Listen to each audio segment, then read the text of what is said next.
Did you get mom and sissa stuff? We're gonna be supporting them from now on. Jason said over the phone, as if it was the most natural thing in the world. As always, Jason only thinks about himself. He probably sees me as just a convenient presence. I've decided to cut ties with Jason and his family. I got it. Just sent my stuff to my new condo too. I replied cheerfully to Jason. Huh? Condo? Jason muttered and then went silent for a while. My name is Cheryl Hayward. I'm 55 years old and work for a real estate company. Working in real estate sales is a continuous struggle. Especially when I first joined the company, there were many challenges. First, there was the task of finding new clients. Since I work at a branch in a smaller city, I first have to find clients who are interested in buying property. Even after visiting numerous homes, I'd often get rejected. Sometimes, I'd get discouraged by unkind words. But by persisting in my sales efforts, I gradually built a stable clientele. Currently, I live with my husband, Jason. Jason and I became close in college and eventually tied the knot. Of course, he was the one who proposed. We have one son, Jake, who's already grown up and working. Right now, he lives a few hours away by plane because of his job, which makes me a bit lonely. But I always look forward to the long weekends when he comes home. We live near my in-laws. They live with my sister-in-law, who's 5 years older than me. She's a huge fan of a particular music artist. And often travels from Maine to Texas to attend concerts. She seems to be so obsessed with this artist that she hasn't thought about getting married. My in-laws rent an old 2-bedroom apartment that's about 40 years old and showing signs of wear and tear everywhere. Moreover, their apartment is on the 4th floor, but there's no elevator, so climbing up and down the stairs is quite a challenge. However, Jason loves visiting his parents, often saying, "I'm gonna visit my folks," and then he's off. Both of my parents have passed away, so I haven't opposed Jason's visits to his family. Living with my in-laws isn't even a topic of conversation.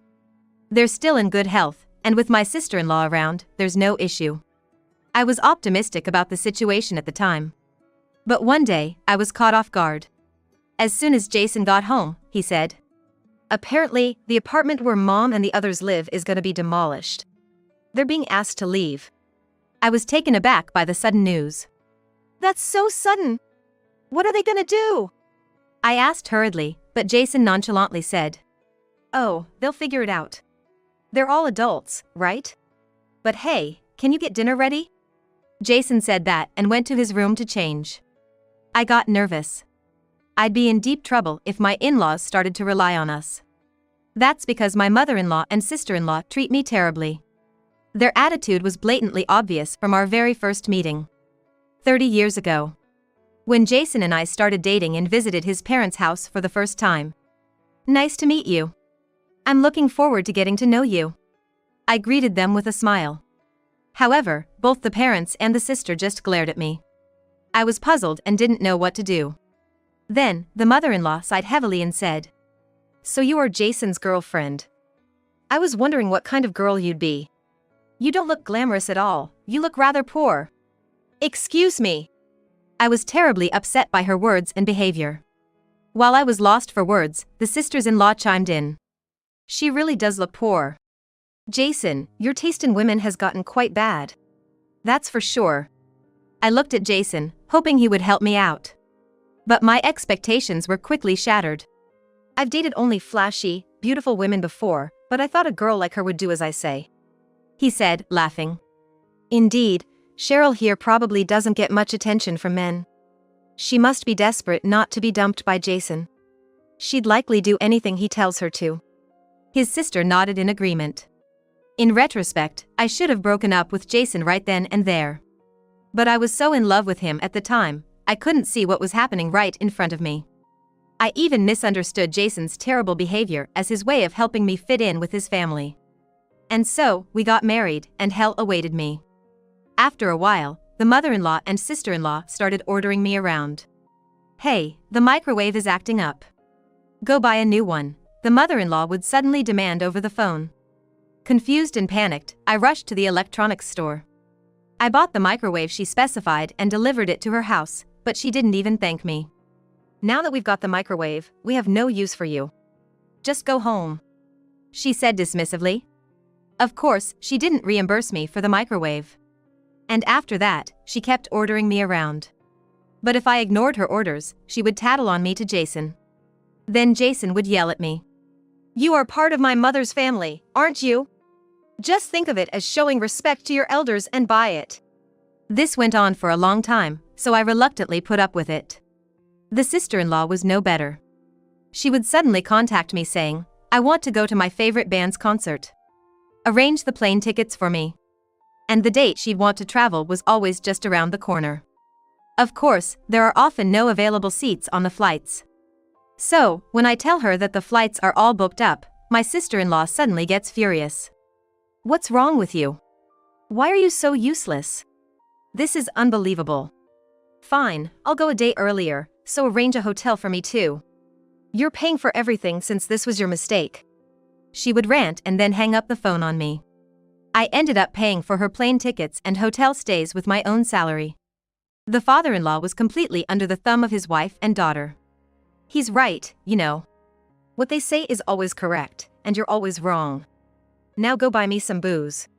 The in-laws and sister-in-law kept making unreasonable demands, wearing me down. But the problem wasn't just with them. Jason was a huge problem too. It was a Monday night. When I came home, I found Jason sitting on the living room couch. In the dark, with no lights on. I sensed something unusual and asked Jason, is something wrong? Jason responded without making eye contact. I quit my job. I had a fight with my boss today. What? I was taken aback. From what I heard, it seemed like his resignation was accepted on the spot.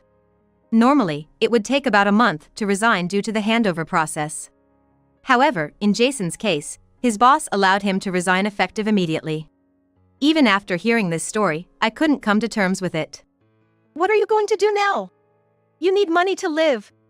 Do you have any prospects for a new job? I bombarded him with questions. Then, Jason casually said, I'll start job hunting from tomorrow. Cheryl will cover the living expenses for a while. I was about to respond to Jason's unreasonable statement. However, he glared at me and said, I married you, saving you from a lonely single life. At least be useful at times like these.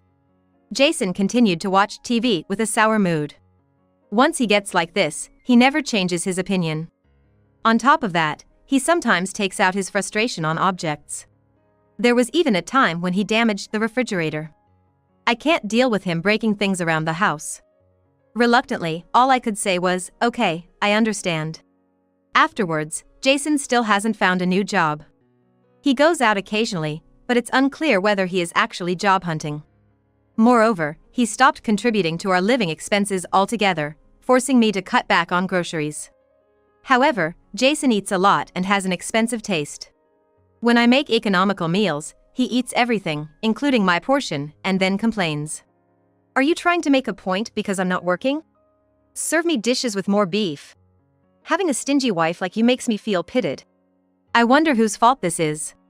Yet, I couldn't stand up to him strongly. Because I still have feelings for Jason. Apologizing, I said, I'm sorry, while feeling mentally exhausted.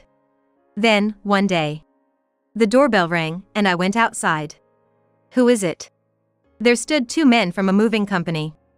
You're the Haywards, right? We're here to deliver the requested items.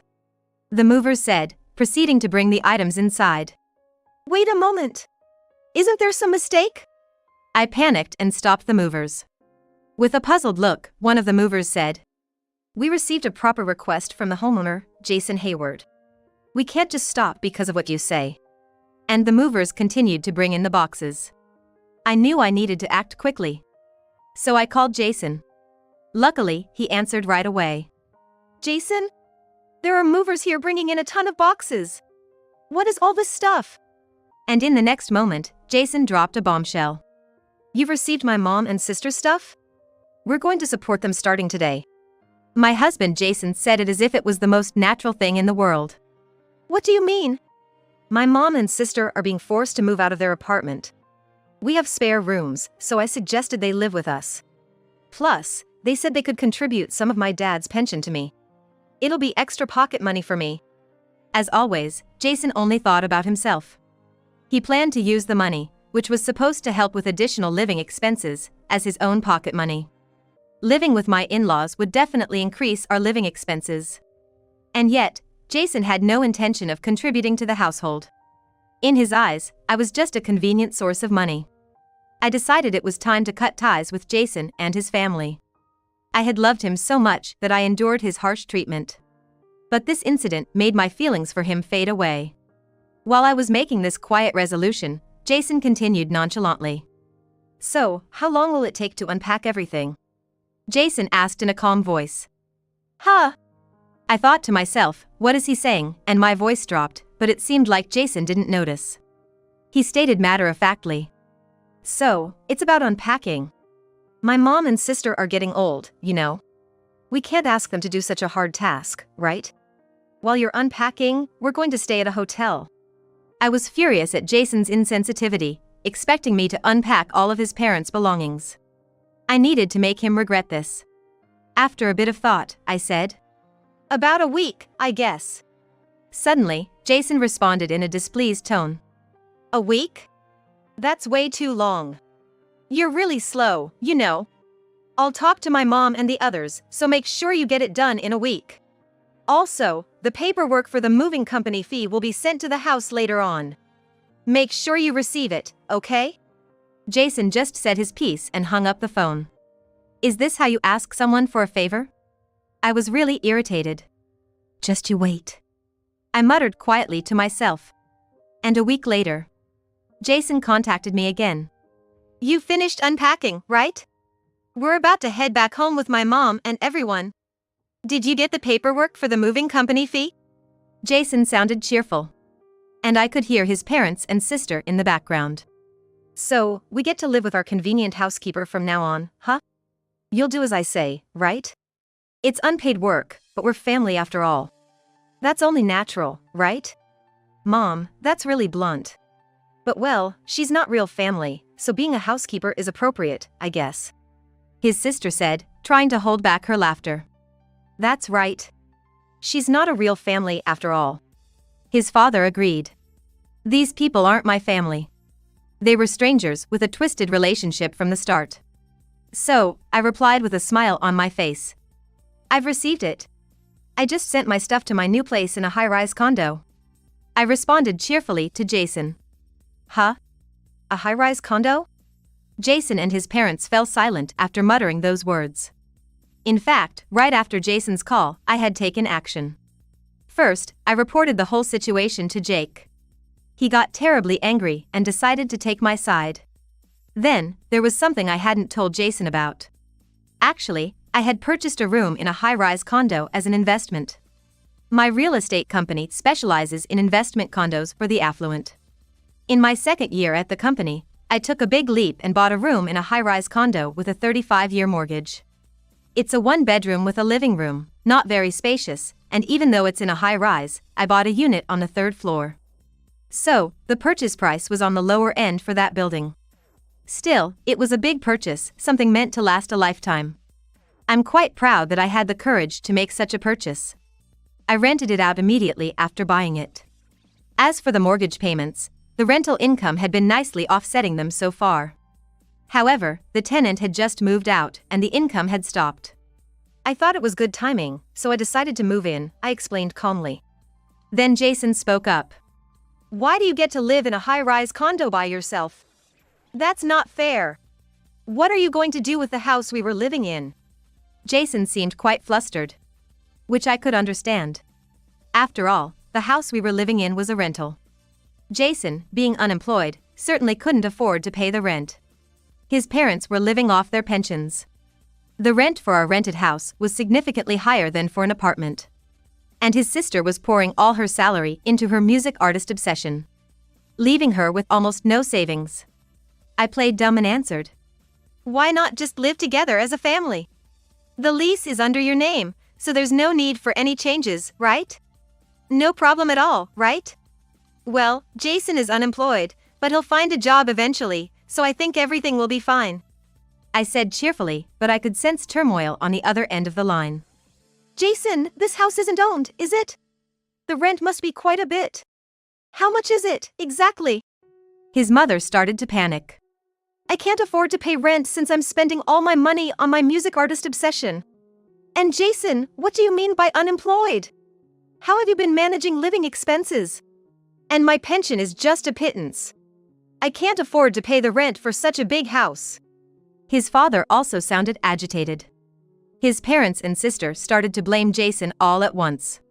And then, finally reaching his limit, Jason shouted at me. You've been spouting nothing but selfishness this whole time. I've had enough, we're getting a divorce. Fine by me. In fact, I've already consulted a lawyer. You should be receiving the official notice soon. I replied with a smile. Huh? Jason let out a voice filled with utter disbelief. Are you really sure about this? If you divorce Jason, you'll truly be alone, you know? It'll be a lonely life in your old age. My sister-in-law was telling me this earnestly. It seems like she had definitely grasped that I was serious about the divorce. Seeing the situation turn sour, my mother-in-law also drew near to me. There's no need to divorce, we are family, aren't we? Just keep listening to what we say, and everything will remain calm as before. That's right. So stop being stubborn and come back home right now. My father-in-law chimed in as well. I couldn't help but be astounded at their sudden change of attitude now that they were in a tight spot. In the end, they probably just wanted me back because life would be tough without me. While I was thinking about this, Jason finally spoke up. Show some gratitude, we are a kind family. Apologize to us right away and come back. His parents and sister nodded in agreement. My sister-in-law even had the audacity to say, I'll move into your high-rise condo instead. Just hurry up and vacate the place for me. I had absolutely no intention of going back. So, I made my stance clear. No way. From the get-go, you guys were just after my money and free labor. There's no way I'd willingly return to being exploited like that. Jason and his family started hurling insults at me. Just be quiet, you're getting ahead of yourself. What about Jake? If you make him grow up with a single parent, it's going to hurt his chances of getting married, you know? Jason said, almost as if he was enjoying this. And it's true, he dotes on Jake a lot. He is our adorable only son, after all. My mother-in-law loves Jake dearly as well. If Jake comes back to us, let's live together. Just ignore this idiot, she said gleefully. My father-in-law and sister-in-law also seemed to be in high spirits. I wish their hopes would be crushed into dust. I've told Jake everything. He's on my side now. He despised you all, he might not even want to see you again. I told them cheerfully. Jason, unable to believe it, said, I thought Jake really loved me. His voice sounded on the verge of tears. He used to say over and over how much he loved Jake, saying he was the apple of his eye. So, this situation must have been especially hard for him to accept. Jake. My mother-in-law murmured, her voice filled with tears. My sister-in-law and father-in-law were silent, perhaps they were at a loss for words. In the midst of this, Jason seemed to remember something. By the way, you did pay for the moving costs, right? My mother-in-law also seemed to recall, saying, that's right. Why on earth would they think that I, the person they oppressed, would pay for their moving costs? Especially when we were in the middle of discussing a divorce. So, I answered calmly. I didn't pay. I believe it was a few $1,000s, it's impressive that you can even bring up such an amount. Jason's voice trembled as he responded. I thought you were going to pay it. We don't have any money, and there's no way we can pay. Please, just pay the moving costs at least. My mother-in-law and sister-in-law were also flustered. Jason, what are we going to do? We don't have any money. We even bought new furniture. I thought I could live in a spacious apartment, so I charged my credit card to buy merchandise of my favorite celebrity. I was planning to push the payments onto Cheryl. My sister-in-law exclaimed, sounding almost like a scream. Jason and his parents continued to play the blame game. There was no point in continuing this conversation, it was clear nothing productive would come out of it. So, we'll sort the rest out through our lawyers. I said, ending the call. Then, I calmly blocked Jason and his parents' contact information. Eventually, Jason and I got divorced. However, the divorce negotiations with Jason and his family were quite tumultuous. After all, Jason was unemployed.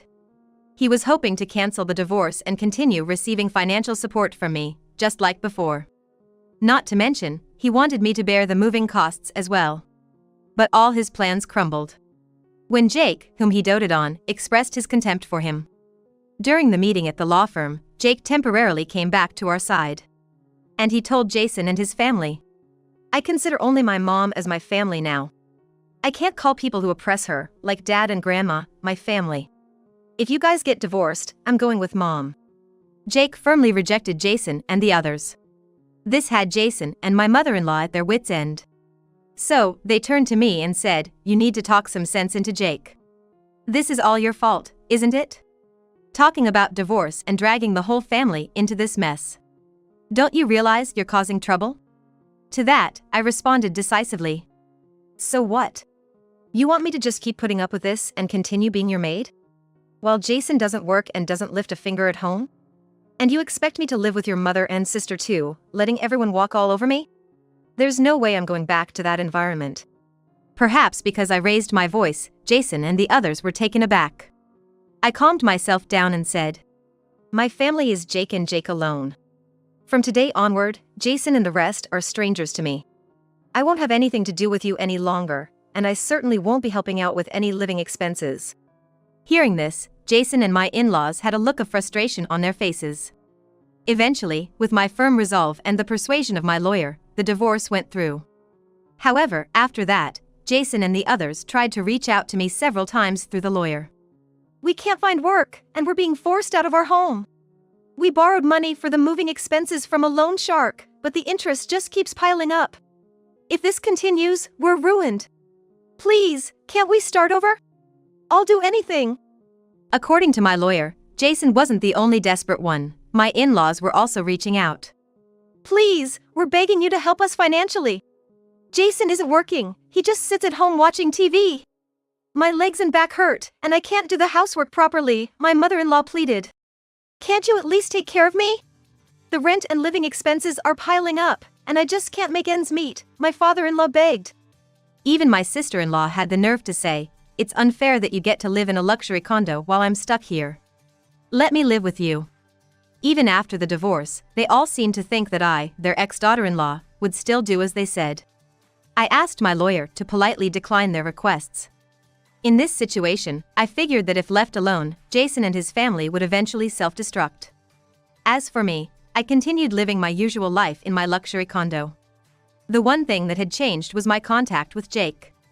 After divorcing Jason, Jake and I started talking more frequently. It turns out Jake has a girlfriend, and they're planning to visit me soon, taking a trip to my place. Maybe, just maybe, my family is about to get a little bigger. Excited at the thought, I started searching online for restaurants that Jake and his girlfriend might like.